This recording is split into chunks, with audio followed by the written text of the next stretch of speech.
Kemart Carino sa San Miguel Beermen. Ayon sa mga balita, ay malaki ang chance na magkaroon ng trade sa pagitan ng San Miguel Beermen at ng Terra Firma Jeep, at ang nakapaloob sa nasabing trade deal, ay ang Kemart Carino to San Miguel Beermen. Yun nga lamang, sa ngayon, ay hindi pa malinaw kung sinong manlalaro ng Beermen sa kasalukuyan ang maaari nilang bitawan at gamitin bilang trade asset para kay Kemart Carino. Samantala, para sa San Miguel Beermen, ay bagamat rookie at bagong pasok pa lamang sa PBA si Kemart Carino. At kung tutuusin, wala pa siyang napapatunayan sa liga, pero para nga sa Beermen, ay naniniwala sila sa potential ng manlalarong ito, lalo na, at isang solid 6'8" big man ito, na may tira sa perimeter, maliksi kumilos, hustle player, may magandang rebounding ability, at higit sa lahat, ay hindi takot na makipagbanggaan sa ilalim. Samantala, yan nga ang ilan sa mga katangian na meron si Kemart Carino, kaya naman ganoon na lamang din kainteresado sa kanya ang San Miguel Beermen.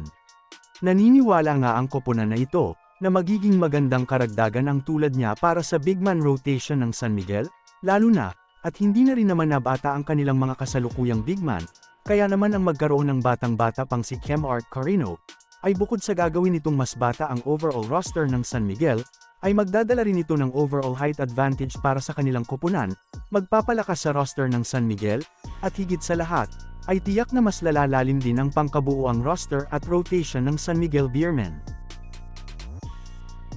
Ayon sa mga balita, ay kung ang San Miguel Beermen, tina-target si Kemart Carino, ang Ginebra naman, si Stephen Holt ang target, at ang manlalaro naman nila sa kasalukuyan na maaari nilang bitawan at gamitin bilang trade asset, ay walang iba, kung hindi si Stanley Pringle, bagamat maaari pa rin naman niyang mabago, depende sa magiging pag-uusap at sa magiging pinal na desisyon ng dalawang koponan, ng Barangay Ginebra at ng Terra Firma Jeep. Samantala, wala pa man kasing napapatunayan sa PBA si Stephen Holt. Pero sa kanyang experience na dala-dala sa iba't ibang bansa sa abroad, at even sa NBA G League, ay talagang hindi matatawaran. Si Stephen Holt kasi ang tipo ng manlalaro na kasing kalibre ng young and nasa prime pa talagang Stanley Pringle at Mikey Williams, ganoon ang level ni Stephen Holt, kaya naman, para sa Ginebra, ay hindi talaga maiwasan na magkaroon sila ng interes sa manlalarong ito. Mapa-opensa at depensa man kasi, grabe ang sigurado at tiyak na kontribusyon na maibibigay ni Stephen Holt. Kaya niya gumawa ng kanyang sariling puntos, at higit sa lahat, very unselfish at talagang team player din ang manlalarong ito. Sa madaling salita, si Stephen Holt ay ang tipo ng all-around franchise player. Samantala, para naman sa Barangay Ginebra, ay oras nga na tuluyan nilang makuha ang serbisyo ni Stephen Holt para sa kanilang koponan, ay tiyak na mas lalakas at mas lalalim din ang kanilang roster at rotation, at higit sa lahat, tamang-tama din ang manlalarong ito sa pag-rebuild ng Ginebra.